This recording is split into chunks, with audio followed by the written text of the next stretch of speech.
What's up, everyone? Welcome to this day in Philly sports history for August 16th, 2023. I'm your host, Jim Montgomery. Well, MessiMania came into Subaru Park and ran wild like it was the Pontiac Silverdome in 1987 in front of 93,000 people.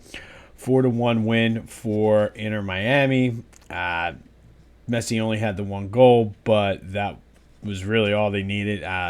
Things were just wide open with him, and I don't know if that was the way they were playing defense, but a couple of those goals were scored from pretty far out, and I know I watched till halftime. It was 3-0, and I know in soccer 3-0 is a pretty insurmountable lead, but I mean, the dude is good, so there's not much you can say about it. The Union will be in action, I believe, Saturday for the third place game against Monterrey. But it was all MessiMania, and it was just incredible. There's no other way to put it. But Channel 10, if you're out there, hook a brother up. You used my MessiMania all through the evening news last night too. Let me know. Come on, man. I'm willing to come on 30 seconds a week even. Have my people call, or have your people call my people. Anyway, Eagles update, second joint practice with the Browns. The offense looked much better. A.J. Brown and Jalen just were dominant. Apparently, Greg Ward has been turning some heads still, too. And, I mean, it's kind of adding an extra layer of depth to the receiving core. He's not going to be in the top four, I don't think. But maybe that'll help, and maybe he can learn to play some special teams. Trey Sermon's another one who was turning some heads too, which again adds another wrinkle to that whole running back room. So it should be interesting. It's a good problem to have, especially as we get closer to the start of the season and guys are looking to maybe get cut. Maybe Howie can pull some magic and add some depth here or there with some of the depth we have. But overall, a good practice against the Browns. They're in action tomorrow night down at the Link for the only, I believe, preseason game at home this year. But things are looking good for the Eagles. I'm ready for the regular season, but we still have about 3 weeks or so before we're hitting them live. Disappointing loss for the Phillies last night, 2-1. It was a pitcher's duel, and to lose the way they did, they loaded the bases. Bone made a phenomenal throw. JT made a phenomenal play to get the force in the eighth at the plate, and then Sir Anthony hit the batter with the next pitch to walk in the go-ahead and ultimately winning run. But through it all, they're still 2.5 up in a playoff spot. One game on San Francisco with a big series coming up against them down at Citizens Bank Park. But if you think back, around this time last year, we were in a very similar position, and none of the teams, whether it was the Phillies and San Diego, and I forget the other team that was involved, nobody wanted to win the wild card. The Phillies need to get off the schneid here because they have a golden opportunity to just kind of run away and put some distance here. But they're back in action tonight against the Blue Jays. Hopefully they can end this little bit of a schneid they're on. Want more Phillies coverage? Check out our friends at 2008 Phils. It's the world's biggest Phillies email newsletter. For a limited time, offering a subscription for 75% off for This Day in Philly Sports History listeners. The information is in the description. The link, follow that, get yourself set up. You get access to everything they have on their site, all the archives. You get the 2008 Phillies World Series banner t-shirt. 2008 Phillies will follow your Twitter account and get access to drawings and memorabilia, tickets, all kinds of good stuff. It's $2 a month, $20 for the month, or $20 for the year. Excuse me, $2 a month, $20 for the year. Go check them out. Follow that link in the description for some good, in-depth, and entertaining Phillies coverage. Speaking of entertaining, well, the Sixers are officially a dumpster fire. PJ Tucker came out publicly. I don't even know if anybody asked him. I think he just came out and said he's got Harden's back, which shouldn't be a surprise because he's collecting a paycheck in part because of James Harden. So you got that. The Sixers themselves said they're not making a public statement on any of this, and they expect Harden to come into camp, which Harden basically said, no, I'm not. And then I don't know what it means, and it's just it might have been more meaningful had he not had multiple other instances where he's played around with things, and this could be a great case of the little boy who played wolf, but Joel Embiid removed processing, and his location is Philadelphia off of his Twitter. Again, with Joe, you never know, but it is officially a dumpster fire. More updates as they come, because I'm sure there will be more. But the Sixers need to come out and say something. And again, I don't know the backstory, what's going on, but Morey needs to address this. Excuse me. More importantly, where is Josh Harris? Stop taking game balls from Washington. You own 3 teams, buddy. You own 3 teams, and just because you're a Commanders fan, you gotta, like, if you have kids, you divvy up the love 3 ways. So you need to get up here and handle this, and handle it quickly before things get really out of control, or just sell the team, or appoint somebody to be your point person and just sit back and collect money. But this is a hot mess. All right. Going back, not that far for this one. Going back to 2022, just 1 year ago. And 1 year ago today, the Phillies beat the Reds 11-4.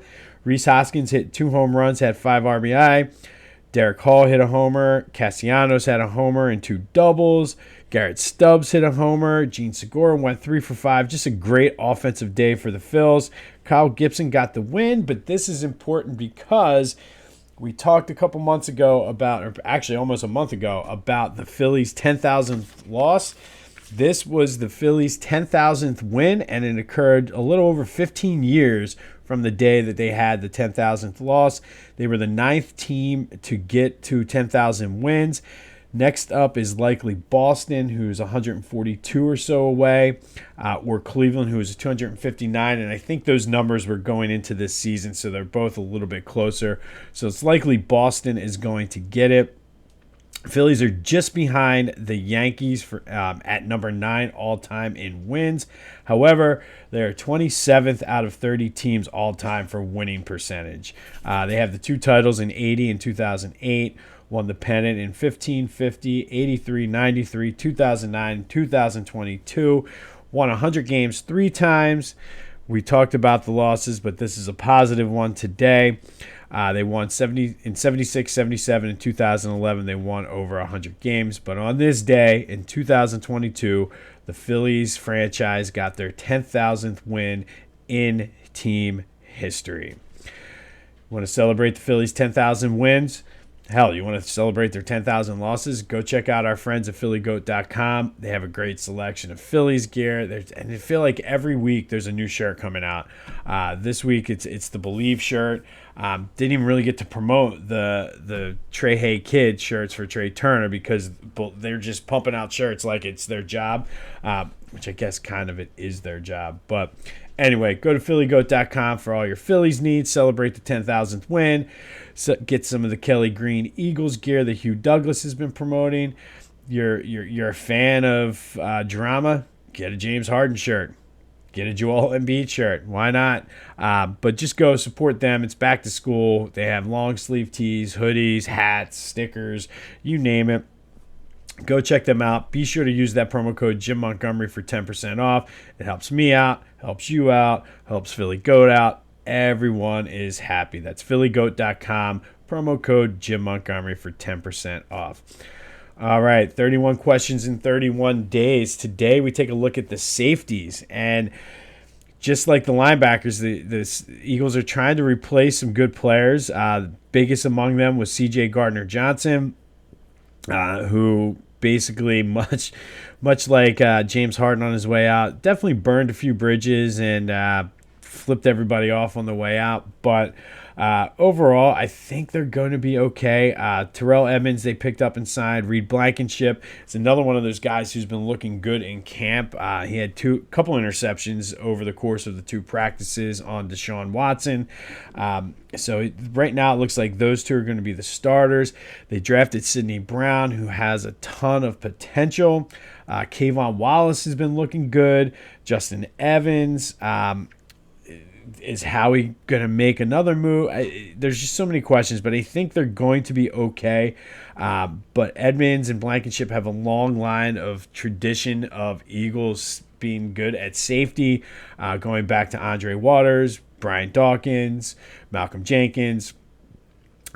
Just good. So if one of these guys can step up and sort of be that, I think it'll be good. Is it going to be Sidney Jones? Who knows? But I think this is one of those, it's a question mark, don't get me wrong, but I don't think it's as big of a question mark as the linebackers. And I think because, and we'll talk more about them tomorrow, but because of the cornerbacks, it's going to help them out. You add in the fact that the offense or the defensive line is strong, and I think that's going to help mask some of the maybe the holes. But overall, there's some questions here, but I think they're going to be okay at safety. I'm not going to say any of these guys is going to make the Pro Bowl. However, you've got guys like Terrell Edmonds who are on sort of that 1-year prove-it deal. So maybe you might see something. This is, again, a position where Howie sort of has set them up to be successful. Kayvon Wallace, like I said, has been having a great camp. So has Reed Blankenship. So it's encouraging to see that. I want to see what those guys do tomorrow night. I've been kind of watching certain position battles. This is what I want to see tomorrow, especially with a quarterback who's somewhat mobile and has a good arm. I know he hasn't played much in the past 2 years, but and I don't even know if he's going to play tomorrow, to be honest. But I would imagine at some point they need to get him in to get some game reps. But either way, I want to see what these guys can do. But Terrell Edmonds, Reed Blankenship right now seem like they're going to be the starting safeties. Kayvon Wallace has been having a good camp. I want to see what Sidney Brown can do. I don't expect much out of him this year, but he could be one of our safeties of the future. On this day last year, the Phillies won their 10,000th game in franchise history. All kinds of drama and smoke coming from the Sixers organization. Hot mess express. Let's see and hope that somebody from the team addresses what's going on, or it's going to be. It's not going to be good. Phil's look to end the 3-game losing streak. MessiMania went wild. Go check out our friends at 2008 Phils and Philly Goat. Go have yourself some Wednesday. I'm Jim Montgomery. This is This Day in Philly Sports History. And until next time, I'll see you when I see you.